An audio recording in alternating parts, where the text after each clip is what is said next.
கடந்து இவ்வளோ ஒரு போராட்டங்களை சந்தித்து இன்றைக்கி இந்த படம் வந்து திரைக்கு வரப்போகுது. அந்த ட்ரெய்லர் அண்டு சாங்ஸ் எல்லாம் பார்த்துருப்பீங்க. டைரக்டர் கமல்ஜி வந்துட்டு ரொம்ப சிறப்பாக அந்த படத்தை இயக்கியிருக்காரு. எல்லா டெக்னீஷியன்ஸும் ஒருங்கிணைச்சிருக்காரு. இவ்வளோ ஒரு முதன்மையாக அந்த படத்தை கொண்டு வந்து இன்றைக்கி ஒரு முக்கியத்துவம் வாய்ந்த ஒரு படமாக தமிழ் திரையுலகில் கொண்டு வந்திருக்காங்க. ஸோ அதுக்கு இயக்குனருக்கினுடைய வாழ்த்துக்கள்.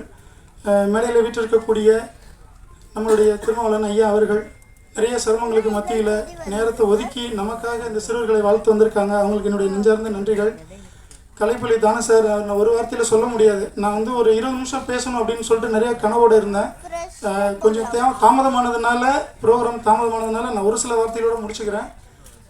தானே சாரை பற்றி சொல்கிறதுக்கு வார்த்தைகளே இல்லை. ஏன்னா அவ்வளோ இருக்குது. அது வந்து கட்டுரையாகவே போய்கிட்டே இருக்கும். ஏன்னா ஒரு முறையும் வந்து நான் ஒரு சிறுவனாக இருந்தும் என்னை அரவணைச்சு என்னை வழி நடத்தி இவ்வளோ தூரம் என்னை கொண்டு வந்திருக்காங்க. நான் ஒரு செய்கிற செயல் ஒவ்வொரு செயலையும் என்னை கண்டித்து இவ்வளோ அழகாக வழி நடத்திட்டு இருக்காங்க. எனக்கு எந்த வகையிலும் எந்த ஒரு ரிலேஷன்ஷிப்பும் இல்லை. சினிமா நேசிக்கக்கூடிய ஒரு பையன் நல்லா வரணும் அப்படிங்கிறதுக்காக எனக்காக ரொம்ப மெனக்கிட்டு இருக்காரு, நேரத்தை ஒதுக்கியிருக்கிறாரு. காலையில் 6 மணியும் சரி, நைட்டும் சரி, எப்போ வேணாலும் சொல்லு ராஜான்னு சொல்லி என்னை திறம்பட வழிநடத்தி கொண்டிருக்கேன். என்னுடைய குருநாதர் அவர்களுக்கு என்னுடைய மாலை வணக்கத்தை தெரிவித்துக் கொள்கிறேன். லைக்கா தமிழ்குமரன் சார் ரொம்ப பிஸி ஷெட்யூலு. நான் வரமாட்டாரான்னு வாசல்னு ஏங்கிட்டு இருந்தேன். ஸோ ஒரு எதிர்பார்ப்பில்லாத ஒரு சர்ப்ரைஸ் கொடுத்துருக்காங்க. தமிழ்குமரன் சார் ரொம்ப ரொம்ப சந்தோஷம் உங்களுடைய வருகைக்கு. நம்முடைய தமிழ் திரைப்பட தயாரிப்பாளர் சங்கத்தினுடைய செயலாளர், சிறுபட தயாரிப்பாளர்களுடைய பாதுகாவலர் அவர் இருக்கிறதுனால தான் இன்னும் இந்த சினிமா வந்து சிறுபடங்கள் எல்லாம் இன்னும் உயிர் பிச்சுட்டு இருக்குன்னு தான் சொல்லணும் நம்ம. ஏன்னா பெரிய படங்கள் வந்து திரையரங்களில் 3 மாதத்துக்கு இருக்கா 2 மாதத்துக்கு இருக்கா இருக்குது. அந்த சிறு படங்கள் தான் வந்து இன்றைக்கி தமிழ் திரையுலகை காத்து கொண்டிருக்கிறது. அப்படிப்பட்ட அந்த தயாரிப்பாளர்களை காக்கும் ஒரு சக்தியாக தான் வந்து நாங்கள் ராதாகிருஷ்ணன் சார் அவர்கள் வந்து பார்த்துட்ருக்கோம் தமிழ் திரைப்பட தயாரிப்பாளர் சங்கத்தில். ஸோ அதை தொடர்ந்து மேடையில் இன்னும் நிறைய பேர் இருக்காங்க. எங்கள் அண்ணன் ராஜன் அண்ணன் இருக்காங்க. அவங்க வந்து சமீபத்தில் எந்த ப்ரோக்ராம்லையும் கலந்துக்கல. எனக்கு சொன்னாங்க அண்ணன் ஊர் அண்ணன். அதையும் கடந்து இந்த வயதிலையும் வந்து இந்த தம்பியை வாழ்த்துவதற்கும் இந்த திரைப்படத்தை வாழ்த்துவதற்கும் இயக்குனர் அவர்களை வாழ்த்துவதற்கும் வந்திருக்காங்க. அவருக்கு என்னுடைய நெஞ்சம் கலந்த நன்றிகள். கதாநாயகி ஹேமா சூப்பராக பண்ணியிருக்காங்க. நீங்கள் படம் பார்த்தீங்கன்னா தெரியும். நான் கொஞ்சம் தானே சார் பண்ணியிருக்கேன் அப்படின்னாங்க. மேடம் படமே நீங்கள் தான். ஸோ பாண்டிய ஸ்டோர்ஸ் பார்த்துருப்பீங்க நீங்கள் எல்லாருமே. இன்றைக்கி அதில் இருக்கிற அந்த புகழ் விழா இன்றைக்கி இந்த படம் வந்து ரிலீஸ் ஆனதுக்கப்புறம் நெல்லை பாய்ஸ்க்கு அப்புறம் அவங்களுடைய லெவல் வேறு லெவலில் போகும். ஹேமாஜி உண்மையிலே சொல்கிறேன், சூப்பராக இருக்கும் உங்களுடைய பர்ஃபார்மன்ஸ். அதில் நல்ல ஒரு ஃபினிஷிங்கை கொடுத்துருக்காரு. ஸோ டீமுக்கும் டெக்னீஷியன்ஸ் அங்கே கருத்துக்களை நம்மகிட்ட நான் ஷேர் பண்ணிக்கிட்டு தொடர்ந்து விஐபிகள் பேசுவாங்க. ஃப்ரெண்ட்ஷிப் படம் actually friendship plus love base பண்ணி எடுத்திருக்கு. மிச்ச படத்துக்கும் சிட்டியில் உள்ள ஃப்ரெண்ட்ஷிப்புக்கும் ஒரு நெல்லை சைடில் உள்ள ஃப்ரெண்ட்ஷிப்புக்கும் என்ன மாதிரி டிஃப்ரென்ஸ் இருக்கும் அப்படிங்கிறத அந்த படம் ஆக்சுவலி. 4 பேரும் பயங்கரமாக நடிச்சிருக்காங்க. ஹீரோ அறிவழகன் பெர்ஃபார்மன்ஸ் எப்படிங்கிறது நீங்கள் ஸ்க்ரீனில் பார்ப்பீங்க. ஏன்னா அப்படி ஒரு பெர்ஃபார்மன்ஸ் கொடுத்துருக்காப்புல ஒரு சில சீன்ஸ் ஆக்சுவலி. ஹேமராஜ்குமார் அவங்க வந்து பார்த்திங்கன்னா இந்த படத்துக்கு நைட்லாம் பார்த்திங்கன்னா ஒரு 5 o'clock வரைக்கும் ஷூட் போகும். கொஞ்சம் கூட ஒரு முகசொலிக்காமல் ஃபுல்லாக நடித்தாங்க. ஸோ அவங்க செம்மையாக நடிச்சிருக்காங்க படத்தில். ஒரு இடத்துல எல்லாருமே ஒரு டச்சிங்கான ஒரு சீன் இருக்கும். ஸோ அவங்களுக்கும் என்னோடய வாழ்த்துக்கள். அண்ட் கெனி என்ற அறிவாளனுக்கும் வாழ்த்துக்கள். Thiruma sir and Kalaipuli Thanu sir எல்லாருக்கும், ராஜன் சார் எல்லாருக்கும் என்னோடய நன்றிகள். எஸ்கே பிக்சர்ஸ் அண்டு சார் உங்களுக்கும் வணக்கம் சார், வாழ்த்துக்கள் சார். அப்புறம் என்னோடய ஃபேமிலியாக இங்கே வந்திருக்கிற எல்லாருக்கும் முக்கியமாக என்னோட ரோல் மாடல் சொல்லலாம் ஒரு கேரக்டர் வைஸ் சிவகுமார் சார், உங்களையும் நான் வெல்கம் பண்ணுறதுல சந்தோஷப்படுறேன். So thank you. படம் வந்து ஒரு பசங்களுக்கான ஒரு மாஸ் கமர்ஷியல் படமாக தான் பண்ணியிருக்கேன். உங்கள் எல்லாருக்கும் பிடிக்கும்னு நினைக்கிறேன். நீங்கள் எல்லோரும் சப்போர்ட் பண்ணிங்கன்னு நம்புகிறேன். குறிப்பாக இந்த படத்தில் எனக்கு ஸ்டார்டிங்லேருந்து இந்த செகண்ட் வரைக்கும் எனக்கு கூட இருக்கிற பாம்பே செல்வண்ணா, சரவணன் அண்ணா, அப்புறம் ஆவடி ராஜேஷ்ண்ணா, இவங்க எல்லாருக்கும் இந்த ஒரு நன்றி சொல்லி இது பண்ண முடியாது. ஸோ இவங்க என் கூட ரொம்ப ட்ராவல் பண்ணுறாங்க, இன்னமும் ட்ராவல் பண்ணுவாங்க. ஸோ அவங்க எல்லாருக்குமே என்னோடய நெஞ்சார்ந்த நன்றிகள். ஸோ நீங்கள் எல்லோரும் படத்தை பாருங்கள், உங்களுக்கு கண்டிப்பாக பிடிக்கும். எந்த இடத்துலையும் உங்களுக்கு போர் அடிக்காது.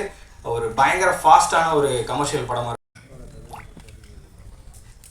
அன்பிற்கும் மரியாதைக்கும் உரிய தமிழ் இனத்தின் எல்லோருக்குமான தலைவர் அவரை குறிப்பிட்ட இந்த இவங்களுக்கு தான் தலைவர்னு இப்போ சொல்ல முடியாது.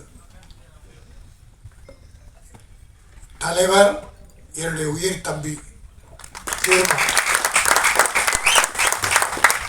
எல்லா தலைவர்களையும் ஒரு வித்தியாசமான தலைவர். யாரை கேளுங்க, எந்த கட்சிக்காரர் கேளுங்க, திரும்ப ஒரு தனி குணமா. அரசியல் ஒழுக்கம், நேர்மை, பிறரை மதிக்கிற தன்மை, கூட்டமைப்புன்னு வச்சுக்கிட்டா அந்த விதியை மாறாதவர்.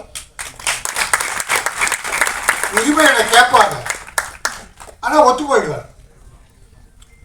பேசி சரி பண்ண ஒத்து போயிடுவார். அப்படி ஒரு ஒற்றுமையை, தமிழ ஒற்றுமைக்காக பாடுபடுகிற அவருடைய தலைவர் என் உயிர் தம்பி திருமாவர்களே, என் அருமை சகோதரர். நான் கூட பிறக்கல, அவ்வளோதான். தமிழ் சினிமாவில் எவ்வளோ பெரிய ஜாம்பவான்கள்லாம் படம் எடுத்தாங்க. 50 படம் 100 படம் எடுத்தவங்கெல்லாம் இருக்காங்க. பட் அவங்கெல்லாம் இப்போ இல்லை. என்னுடைய சகோதரர் தானு, கலைப்புலி தானு, கஷ்டப்பட்ட காலத்திலும் சரி இன்ன வரைக்கும். இன்னைக்கு சினிமா ரொம்ப சிரமத்தில் இருக்கு, ரொம்ப சிக்கல்ல இருக்கு.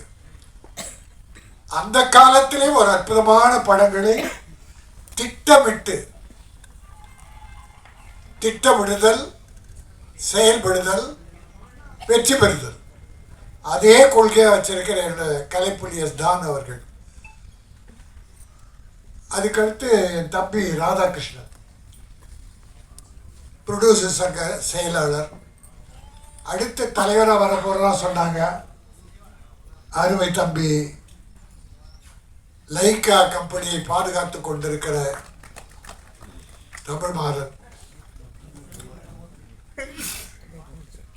எல்லோரையும் நான் வருக என வரவேற்று வாழ்த்தி ஒரு 3/4 மணி நேரம் பேசலான்னு பார்க்குறேன். இப்போ 8:15 ஆயிடுச்சு. ஒரு 3/4 மணி நேரம், 1 நிமிஷம் குறைஞ்சா கூட என்னை மன்னிச்சிருங்க. ஏன்னா இப்போ 8:15 ஆச்சா. இப்போ பேச ஆரம்பித்தா எல்லாரும் 10:30 மணிக்கு தான் வீட்டுக்கு போவீங்க. இது திருமாவளவன் மேடை. அவர் இருக்கும்போது நம்ம யாரும் அதிகம் பேசக்கூடாது. என்ன தவிர நெல்லை பாய்ஸ்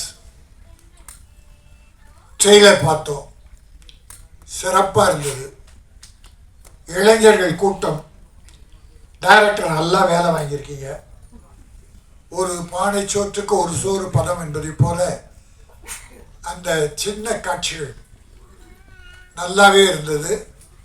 நண்பர்கள் காதல், வீரம், ரவுடிசம், கொலை, கொள்ளை எல்லாமே நிறையா பண்ணியிருந்தார். டைரக்டர் கமல் சிறப்பாக பண்ணதால தான், டைரக்டரோட ப்ரொடியூசரோட ஒத்துழைத்தால் தான் இன்னைக்கு ப்ரொடியூசர் அவருக்கு வாழ்த்தினார். இந்த படத்தின் தயாரிப்பாளர் தம்பி வி ராஜா, அற்புதமான பையன். அதாவது நான் பெறாத ஒரு பிள்ளை, அன்பு செலுத்தன. அப்படி தவறுகளை தட்டி கேட்கற தயங்கவே மாட்டான். கலைப்புலி தானு அவர்கள் பெற்றிடுவார்.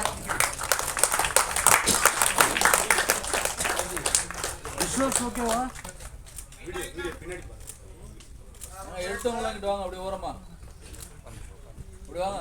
முழு சட்டை அப்படி வாங்க.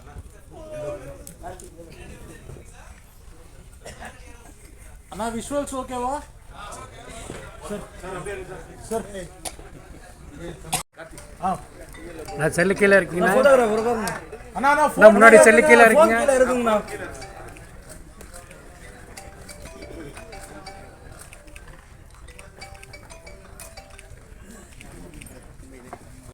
தலைவர், பாசத்துக்குரிய திருமாவர்களே, விநியோக சங்க தலைவர் ராஜன் அவர்களே, நாளைய திரையுலகின் தயாரிப்பாளர் நன்னம்பிக்கை தமிழ்குமரன் அவர்களே, சிறுபட தயாரிப்பின் பாதுகாவலன் தம்பி ராதாகிருஷ்ணன் அவர்களே, சேலத்தை சார்ந்த சகோதரர் அவர்களே, சாம்ராட் அசோக் அவர்களே, மேடையில் வீட்டுக்குரிய மேன்மையாளர்களே, விழாவில் பங்கு கொள்ள வந்திருக்கும் அத்துணை நண்பர்களே, தொலைக்காட்சி தோழர்களே, ஊடக நண்பர்களே, உங்கள் அனைவருக்கும் என் பணிவான மாலை தமிழ் வணக்கத்தினை மகிழ்வோடு தெரிவித்துக் கொள்கின்றேன். தம்பி ராஜா செய்து முடிவு என்றால் முடித்துவிட்டு தான் வந்து நிற்பார். அவருடைய சொல்லாடல், செயலாற்றல் அத்தனையும் திரையுலகுக்கு அதிகம் கிட்டியிருக்கிறது, கிட்டப்போகிறது. அவர் எந்த படம் ஆரம்பித்தாலும் அவருக்கு நான் சொல்வது என்னென்னா ஜாக்கிரதை ரொம்ப ஜாக்கிரதைன்னுவேன். ஆனால் இந்த படத்தை பார்க்கும்போது எனக்கு மகனத்துக்கு ரொம்ப சந்தோஷமாக இருந்தது. காட்சிகள்லாம் விறுவிறுன்னு போகுது, பாடல்கள்லாம் செவி குளிர்ந்தது, சிந்தை மகிழ்ந்தது. மிக சிறப்பாக படத்தை இயக்கியிருக்கிறார் கமல் தம்பி. இன்றைய திரையுலகுக்கு ரொம்ப ரொம்ப ரொம்ப அவசியம் ஒரு கட்டுப்பாடு. இன்றைக்கு என்னை பற்றி பாராட்டு விழான்னாரு, கரெக்டாக ராஜன் சார் சொல்லிட்டாரு. சூப்பர் ஸ்டார் அவர் 50 வருஷமாக முடிச்சிருக்கிறாரு. அவர் படைத்த சாதனைகள் அளப்பரிது, எண்ணில் அடங்கா, ஏட்டில் அடங்கா, எழுத்தில் அடங்கா. அப்படிப்படிய சாதனை படைத்தவரே எனக்கு ஃபோன் செய்து தயவு செய்து விழா எடுக்காததானே எனக்கு பிடிக்காதுன்னாரு. அவர் சொல்லும்போது அதை செயல்கொண்டு செய்யப்பட எனக்கு மட்டும் விழா தேவையா? ஆகவே சிலரது விழாக்கள் பெருங்கணக்காக கேளிக்கையாக, நாம் எடுக்கும் விழாக்கள் இந்த சமுதாயத்தை மீட்டெடுப்பதற்காக, இந்த சமுதாயம் மேன்மையேற வேண்டும், அதற்கு எழுச்சி தமிழர் பக்க பலமாக இருக்க வேண்டும். இப்படிப்பட்ட ஒரு மனிதரை நாம் பெற்றது பெரும்பாக்கியம். அத்துணை சமுதாயத்துக்கும் சமதர்மத்துக்கும் ஒரு அடையாளம்தான் தொல் திருமாவர்கள்.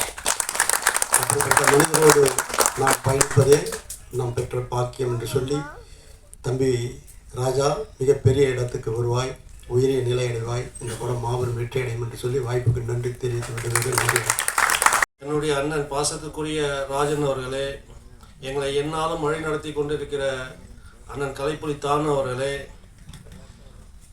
எதிர்காலத்தில் தமிழ் திரைப்பட தயாரிப்பாளர் சங்கத்தை தலைமையேற்று வழிநடத்த இருக்கிற தமிழ்குமரன் அவர்களே, அரங்கத்தில் கூடியிருக்கிற ஆன்றோர் சான்றோர்களே, ஊடக நண்பர்களே, உங்கள் அனைவருக்கும் முதற்கண் நன்றி வந்த வணக்கத்தை தெரிவித்து, நெல்லை பாய்ஸ் மிகப்பெரிய வெற்றி பெற வாழ்த்தி விடைபெறுகிறேன். நன்றி, வணக்கம். தொல் திருமானன் அவர்களே, இந்திய சினிமாவின் என்சைக்ளோபீடியா. நம்ம தானண்ணை பற்றி சொல்லணும். அவர் நம்ம ராஜாவை பற்றி சொல்லிகிட்டே இருப்பார்.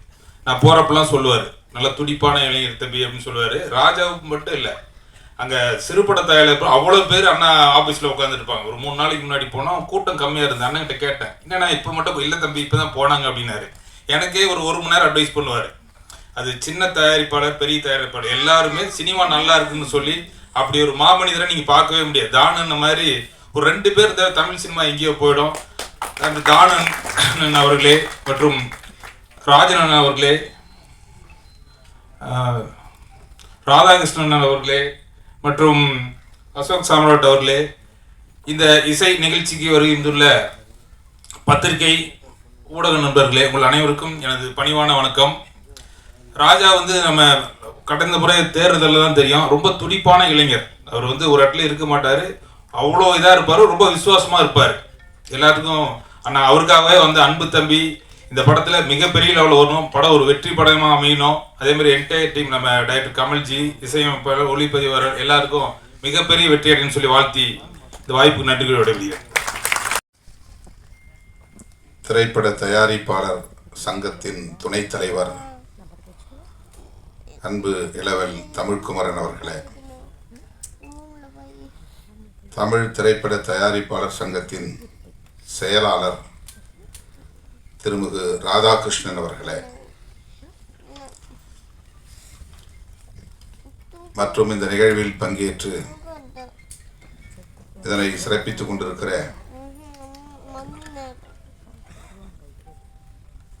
திரு SK சம்பத் அவர்களே, சஞ்சய் செல்வம் அவர்களே, மதன் குமார் அவர்களே, அபிநயா ஜென்சி அவர்களே, விஜித் அவர்களே, ரியாத் அவர்களே, வித்யாராம் அவர்களே, திருமதி லாவண்யா அவர்களே மற்றும் திரு சிவகுமார் அவர்களே, இந்நிகழ்வில் பங்கேற்று இதனை சிறப்பித்துக் கொண்டிருக்கிற இந்த திரைப்பட குழுவை சார்ந்த தொழில்நுட்ப கலைஞர்களே, திரளாக கூடியிருக்கிற தமிழ் சொந்தங்களே, உங்கள் அனைவருக்கும் என்னுடைய பணிவார்ந்த இந்த அரிய வாய்ப்பை எனக்கு வழங்கிய தயாரிப்பாளர் ராஜா அவர்களுக்கும் இயக்குனர் கமல் அவர்களுக்கும் இந்த படத்தின் நாயகன் தம்பி அறிவழகன் அவர்களுக்கும் என்னுடைய நன்றியை முதலில் உரித்தாக்குகிறேன். ராஜா அவர்களை பற்றி திரைப்படத்தில் இன்றைக்கு மிக பெரும் ஜாம்பவான்களாக இருக்கக்கூடிய அண்ணன் தானு அவர்களும் அண்ணன் ராஜன் அவர்களும் பலரும் இங்கே பேசினார்கள். எனக்கு பெரிய அளவில் அவர் அறிமுகம் இல்லை. இயக்குனரும் தயாரிப்பாளரும் அறிவழகன் அவர்களோடு வந்து இந்த நிகழ்வுக்கு வர வேண்டும் என்று எனக்கு அழைப்பு விடுத்தார்கள். பல்வேறு பணிச்சுமைகளுக்கு இடையிலே எனக்கு சற்று தயக்கம் இருந்தது. ஆனாலும் மறுதலிக்க இயலவில்லை. அதற்கு முக்கியமான காரணம், இந்த படத்தின் நாயகனாக நடிக்கிற தம்பி அறிவழகன் என்னால் அன்போடு கென்னி என்று அழைக்கப்படக்கூடிய தம்பி குழந்தையிலிருந்து என் மடியில் வளர்ந்த ஒரு பிள்ளை. நான் எண்ணி பெருமைப்படுகிறேன். திரைப்பட கதாநாயகர்களை தொட்டு பார்த்தால் போதும் என்கிற நிலையில் இருந்த நான் இன்றைக்கு ஒரு நாயகனை நானே மடியில் வளர்த்தேன் என்று பார்க்கிற போது அது பெரும் மகிழ்வை தருகிறது. KK நகர் ஒட்டகப்பாளையத்திலே நான் ஒரு வாடகை வீட்டில் தங்கியிருந்தேன் சில காலம். அந்த வீடு தம்பி அறிவழகனுடைய பெற்றோர் திரைப்பட கேமராமேன் தம்பி வில்லாளன் என்கிற சிகாமணியின் வீடு. அவர் யார் என்றால் ட்ரம்ஸ் சிவமணி அவர்களின் மருமக பிள்ளை, மைத்துனர்.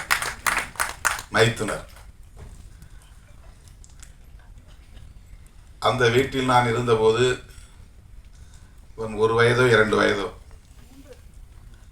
3 அப்படி ஒரு பிரியம் உண்டு. அதிலும் இவன் வித்தியாசமானவன். பார்ப்பதற்கு மிகவும் அழகாக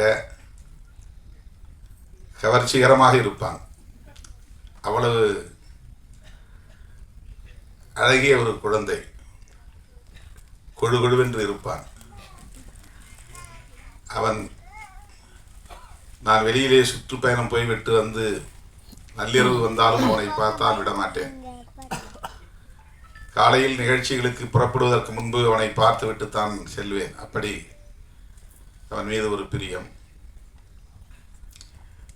நிறைய கிள்ளி வைத்திருக்கிறேன், கடித்து வைத்திருக்கிறேன். அப்படி இருந்த ஒரு பிள்ளை இன்றைக்கு வளர்ந்து திரைப்படத்துறையிலே ஒரு கதாநாயகனாக ஒரு படத்தில் நடிக்கிறான் என்பதை அறிந்து உள்ளபடியே நான் பெரிதும் மகிழ்ந்தேன். அவனை பார்க்கிற போதெல்லாம் எப்போது உன் படம் வருகிறது என்று திரும்ப திரும்ப கேட்பேன். எத்தனையோ பலர் அப்படி படங்களில் நடித்து அந்த திரைப்படங்கள் வெளியிடாமல் அப்படியே நின்று விடுவதையும் நாம் பார்க்கிறோம். திரைக்கே வராமல் போய்விடுகிறது. சிறு முதலீட்டு படங்கள் அப்படி பல நெருக்கடிகளை சந்திக்கின்றன. அவர்களால் பெரிய அளவிலே பிரம்மாண்டமான விளம்பரங்களை செய்ய முடிவதில்லை. வெளியீட்டாளர்களும் அந்த அளவுக்கு போட்டி போட்டுக்கொண்டு வாங்க வருவதில்லை. அதாவது டிஸ்ட்ரிபியூட்டர்ஸ், விநியோகஸ்தர்கள். சிறு முதலீட்டு படங்கள் எத்தகைய நெருக்கடிகளை எல்லாம் சந்திக்கின்றன என்பதை நாம் அவ்வப்போது அறிகிறோம். அந்த வரிசையிலே இந்த படமும் ஒன்றோ? அறிவழகன் நடித்த படம் திரைக்கு வராமல் போய்விடுமோ என்ற கவலை எனக்கு இருந்தது. திடுமென போன வாரம் வந்து தயாரிப்பாளர் ராஜா அவர்களையும் கமல்ஜி அவர்களையும் அழைத்து வந்து அறிமுகப்படுத்தி, இந்த நிகழ்ச்சிக்கு நீங்கள் கட்டாயம் வர வேண்டும் என்று தன்னுடைய பெற்றோரோடு வந்து, அவருடைய தாயாரும் இங்கே வந்திருக்கிறார், அவர்கள் வந்து என்னை அழைத்த போது என்னால் மறுதலிக்க இயலவில்லை, மகிழ்ச்சி தாழவில்லை. கட்டாயம் நான் வருகிறேன், எவ்வளவு வேலைகள் இருந்தாலும் வருகிறேன் என்று உறுதியளித்தேன். கட்சி அலுவலகத்தில் ஏறத்தாழ 200 பேருக்கு மேல் இன்றைக்கு திரண்டிருந்தார்கள். 5 மணிக்கே எனக்கு பதற்றம் வந்து விட்டது. 6 மணிக்கு நிகழ்ச்சி ஆயிற்றே, பெரிய தயாரிப்பாளர்கள் நடிகர்கள் எல்லோரும் வருவதாக சொன்னார்களே, அவர்களெல்லாம் முன்கூட்டியே வந்து காத்திருப்பார்களே என்கிற பதற்றம். ஆனாலும் என்னால் உரிய நேரத்திற்கு வர இயலாத அளவுக்கு பல்வேறு மாவட்டங்களில் இருந்து நிறைய தோழர்கள் வந்து என்னை சூழ்ந்து கொண்டார்கள். அவற்றையெல்லாம் பின்னுக்கு தள்ளிவிட்டு நான் இங்கே வந்து உங்கள் முன்னால் நிற்பதிலே மகிழ்ச்சி அடைகிறேன். தம்பி அறிவழகனை நான் நெஞ்சார வாழ்த்துகிறேன். அது என்னுடைய முதல் கடமை. அவருக்கு இப்படி ஒரு வாய்ப்பை தந்த ராஜா அவர்களுக்கும் கமல்ஜி அவர்களுக்கும் என்னுடைய நெஞ்சார்ந்த வாழ்த்துக்கள். அவர் பிரபலமான குடும்ப பின்னணியை கொண்டவர் அல்ல, ஏற்கனவே பல படங்களை நடித்து புகழ் பெற்றவர் அல்ல. ஆனாலும் அவரை ஒரு நாயகன் ஆக்க வேண்டும் என்று துணிந்து தம்பி ராஜா அவர்கள் ஒரு முதலீட்டை செய்திருக்கிறார் என்றால் அவருக்கு எப்படி என்னுடைய பாராட்டை தெரிவிப்பது, வாழ்த்துக்களை தெரிவிப்பது என்று திணறி நிற்கிறேன். அதற்காக அவரை நான் மீண்டும் ஒரு முறை வாழ்த்தவும் பாராட்டவும் கடமைப்பட்டிருக்கிறேன். நெல்லை பாய்ஸ் கதை முழுமையாக நாம் இன்னும் திரைப்படத்தை பார்க்கவில்லை, தெரியவில்லை. ஆனால் அந்த எழுத்தை பார்த்ததும் நான் கேட்டேன், என்ன இந்த நெல்லையில் நிறைய அறிவாள்கள் இருக்கின்றன, கொடுவாள்கள் இருக்கின்றன, இந்த எழுத்தின் வடிவமைப்பிலேயே அருவாய் இருக்கிறதே என்று கேட்டேன். நெல்லை என்றாலே அருவாள் என்று சொல்லக்கூடிய நிலை. அப்படித்தான் அதை சித்தரிக்க வேண்டும் என்று இல்லை. திரைப்படங்களில் எனக்கு நெடுநாளாக உள்ள ஒரு பெரிய கேள்வி, வன்முறைகள் இல்லாமல் படம் எடுக்கவே முடியாதா என்ற கேள்வி. வன்முறைகளுக்கு முன்னுரிமை அல்லது முக்கியத்துவம் தராமல் திரைப்படங்களை எடுக்க முடியாதா என்ற கேள்வி. திரைப்படங்களில் காட்டுவதைப் போல் உள்ளபடியே மக்களிடையே வன்முறை கலாச்சாரம் இருக்கிறதா என்ற கேள்வி. இயக்குனர்கள் மாற்றி சிந்திக்க வேண்டும். ஒரு கதாநாயகன் என்றால் அவன் 10 பேரை ஒரே நேரத்தில் அடித்து வீழ்த்துவான், 100 பேரை எதிர்கொள்வான், பெரிய அளவில் ஒரு தாதாயிசம் அல்லது ரவுடியிசம் இருந்தால்தான் அவன் ஹீரோ என்று கட்டாயமாக வலிந்து அதை காட்டித்தான் ஆக வேண்டுமா என்ற கேள்வி எனக்கு உண்டு. நெல்லையில் எவ்வளவோ பேர் கல்விமான்கள் இருக்கிறார்கள், தொழிலதிபர்கள் இருக்கிறார்கள், ஆய்வாளர்கள் இருக்கிறார்கள், நீதிபதிகள் தோன்றியிருக்கிறார்கள், இன்னும் பல்வேறு சிறப்புக்குரியவர்கள் இருக்கிறார்கள். தென் மாவட்டங்கள் என்றாலே அருவா கலாச்சாரம், நெல்லை என்றாலே அருவா கலாச்சாரம் என்பதை போன்ற ஒரு தோற்றத்தை ஏற்படுத்துகிற போக்கு தொடர்ந்து இருக்கிறதே என்ற கவலை எனக்கு உண்டு. இந்த படத்தை வைத்து நான் பேசுவதாக கருத வேண்டாம், பொதுவாக பேசுகிறேன். அதை நாம் நியாயப்படுத்துகிறோம். காதலும் வீரமும் தமிழர் பண்பாடு என்று. வீரம் என்பது வேறு, வன்முறை என்பது வேறு. நான் மதுரையிலே 90களின் தொடக்கத்தில் இந்த இயக்கப் பணிகளை ஆற்றிய போது தோழர்களுக்கு பேசுகிற போது வீரம் என்றால் அருவாளை தூக்குவது என்று பொருள் அல்ல. நெருக்கடிகள் சூழ்ந்த போதும் கொள்கை நெறிப்படியே வாழ்தல் வீரம் என்று ஒரு முழக்கமே நான் எழுதினேன். நெருக்கடிகள் சூழ்ந்த போதும் கொள்கை நெறிப்படியே வாழ்தல் வீரம், நெருப்பலைக்குள் வீழ்ந்த போதும் அடிமை நெறி மீறி பாய்தல் தீரம் என்று வீரத்திற்கும் தீரத்திற்கும் நான் ஒரு முழக்கம் எழுதினேன். இது ஒரு கவிதை வரியாக தோழர்கள் எடுத்துக்கொண்டார்கள். வீரம் தீரம் என்பது முரட்டுத்தனமாக செயல்படுவது என்று பொருள் அல்ல, மூர்க்கமாக செயல்படுவது என்று பொருள் அல்ல. அருவாளை தூக்கி நோஞ்சான்களை வெட்டுவதுதான் வீரம் என்று பொருளாகாது. நிராயுதபாணிகளை வெட்டுவது, ஆயுதம் தாங்கிய கும்பல் நிராயுதபாணிகளை வெட்டுவது வீரமாகாது.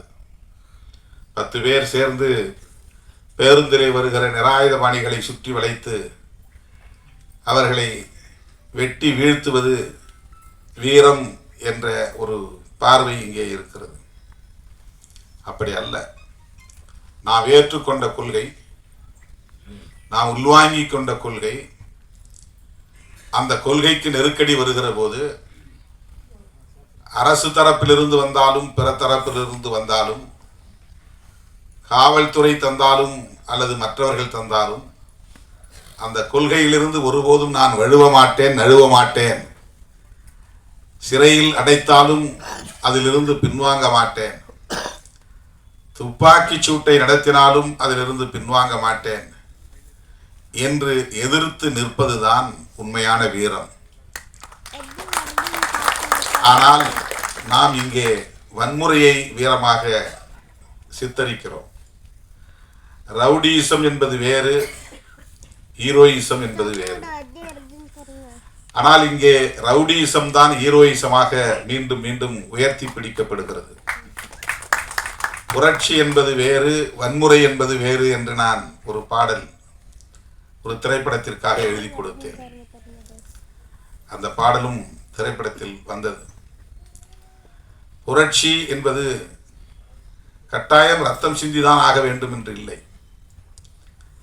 புரட்சியாளர் அம்பேத்கர் செய்தது ஆயுதம் இல்லாத ஒரு புரட்சி. அவர் எந்த இடத்திலும் ஆயுதம் ஏந்துவோம் என்று சொல்லவில்லை. விவாதங்களின் மைய பொருளாய் இருப்பது அம்பேத்கரின் சிந்தனைகள் தான். அரசமைப்பு சட்டம்தான் இன்றைக்கு இந்திய அரசியலின் மைய பொருளாக இருக்கிறது. நாம் இங்கே சமூக நீதி என்று பேசுகிறோம், அது அரசியலமைப்பு சட்டத்தின் கோட்பாடு தான். சுதந்திரம் என்று பேசுகிறோம், அது அரசியலமைப்பு சட்டத்தின் கோட்பாடு. சமத்துவம் என்று பேசுகிறோம், அது அரசியலமைப்பு சட்டம் முன்மொழிகிற கோட்பாடு. மதச்சார்பின்மை என்று பேசுகிறோம், அது அரசியலமைப்பு சட்டம் முன்மொழிந்திருக்கிற கோட்பாடு. ஒரு தரப்பு மதம் வேண்டும், அரசுக்கு மதம் வேண்டும் என்று சொல்லுகிற தரப்பு இங்கே உண்டு. அரசுக்கு மதம் வேண்டாம், மக்களுக்கு மதம் வேண்டும். மதம் என்பது அரசுக்கானதல்ல, மக்களுக்கானது. இதுதான் அரசமைப்பு சட்டம் சொல்லுவது. இது எவ்வளவு பெரிய புரட்சி! இன்றைக்கு எளிய மக்கள் கல்வி பெற முடிகிறது, அதிகாரம் பெற முடிகிறது, கருத்து சொல்ல முடிகிறது, ஆளும் வர்க்கத்தை எதிர்த்து போராட முடிகிறது. இவ்வளவு வாய்ப்புகளையும் எது தருகிறது என்றால் அரசமைப்பு சட்டம் தருகிறது. இவ்வளவு பெரிய மாற்றங்கள் இன்றைக்கு நிகழ்கிறது என்றால் அது அரசமைப்பு சட்டத்தான்.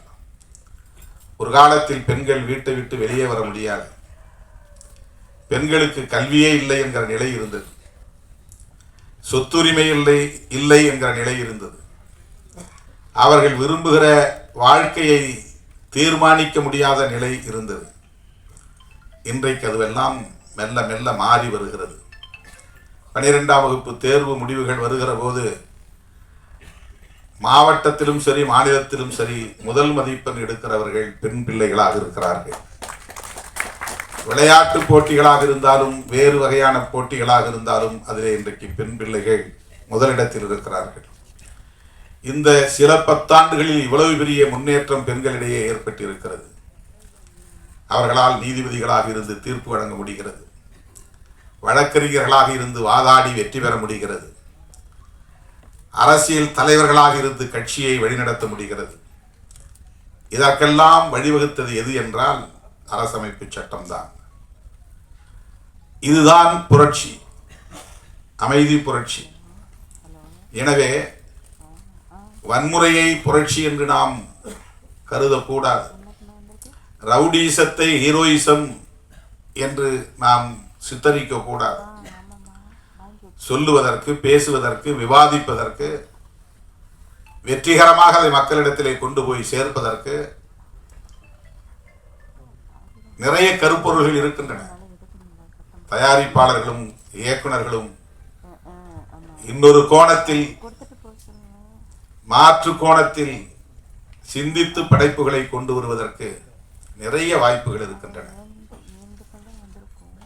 எல்லோரையும் போல ஒரு குத்துப்பாட்டு இருக்க வேண்டும், நெருக்கமான காதல் காட்சிகள் இருக்க வேண்டும், கவர்ச்சிகரமான காட்சிகள் அமைய வேண்டும்.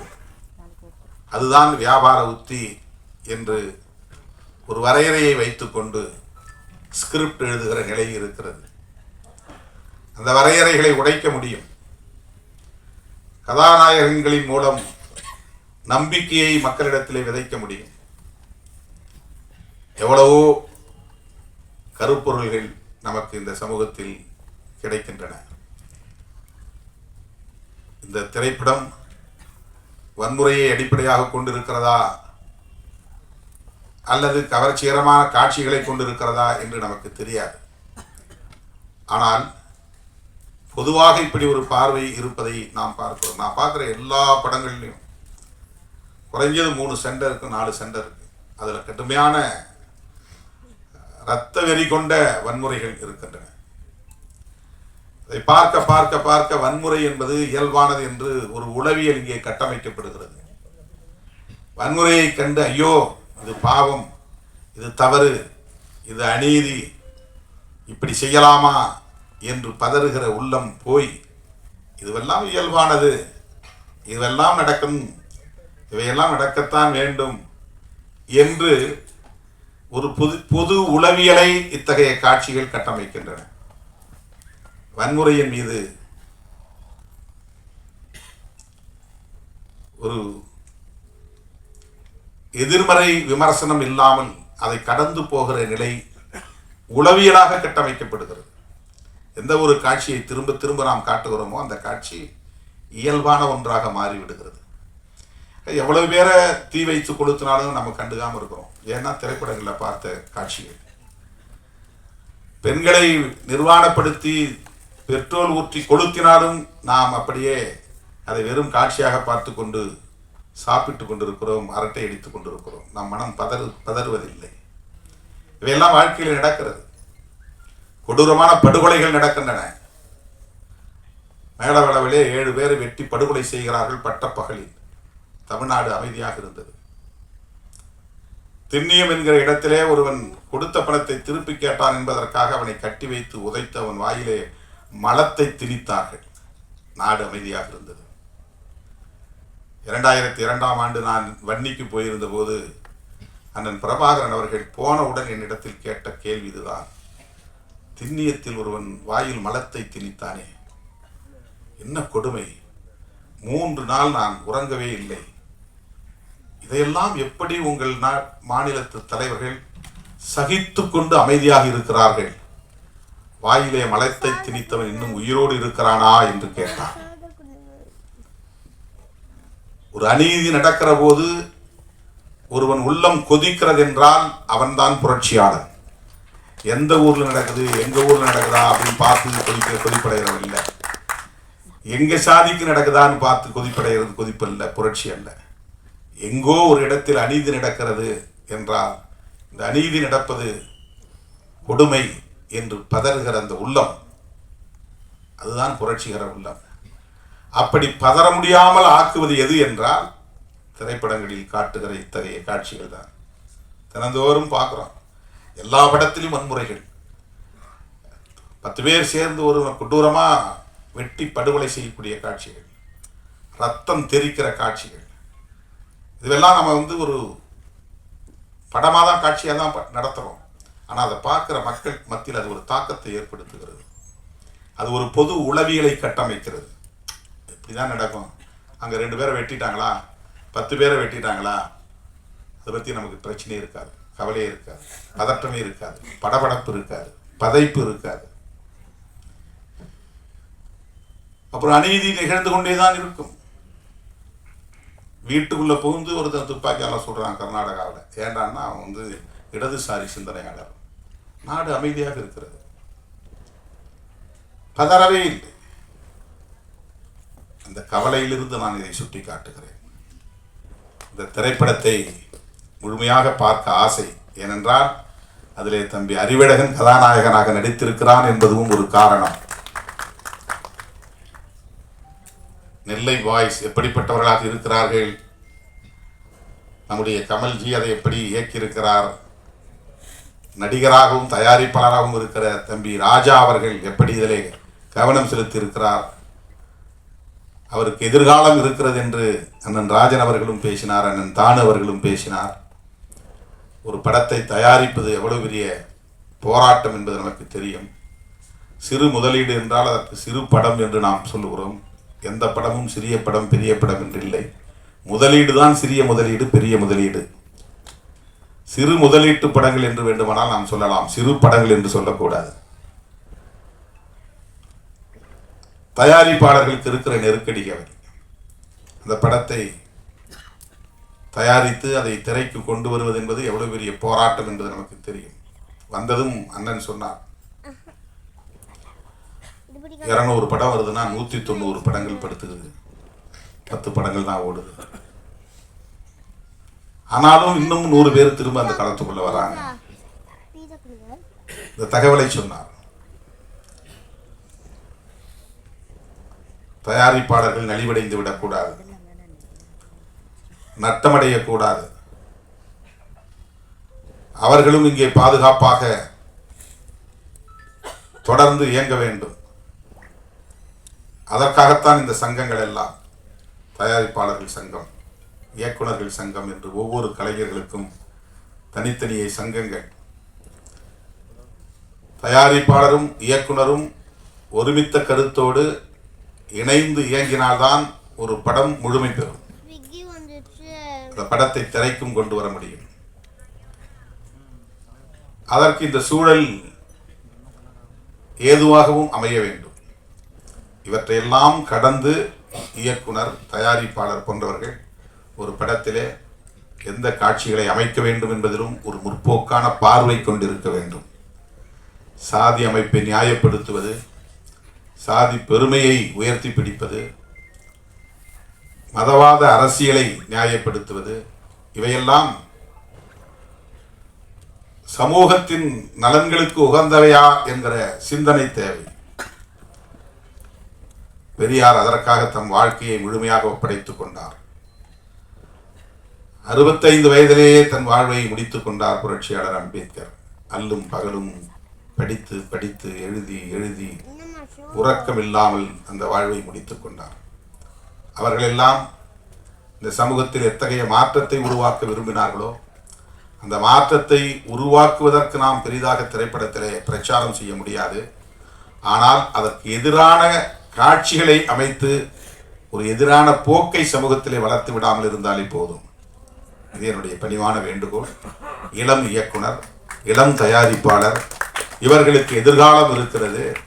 ஆகவே இவர்கள் ஒரு முற்போக்கான பார்வை கொண்டவர்களாக பரிணமித்து வளர வேண்டும், வெல்ல வேண்டும் என்று நெஞ்சார வாழ்த்தி வாய்ப்புக்கு நன்றி கூறி முடிக்கிறேன். நன்றி, வணக்கம்.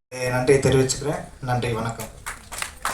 வெளியே கொண்டு வர வரைக்கும் சாகு பார்க்கும்போது காதல் தோக்காது, காதல் தோக்காதுன்னு ஒரு வரிகள் இருக்கு. அதை பார்க்கும்போது ராஜா வந்து எப்பவுமே தோக்க மாட்டார், காதல்லையும் சரி சினிமாவிலையும் சரி அப்படின்றத இதை பார்க்கும்போது அந்த வரிகளை கேட்கும்போது ரொம்ப அழகாக இருந்தது.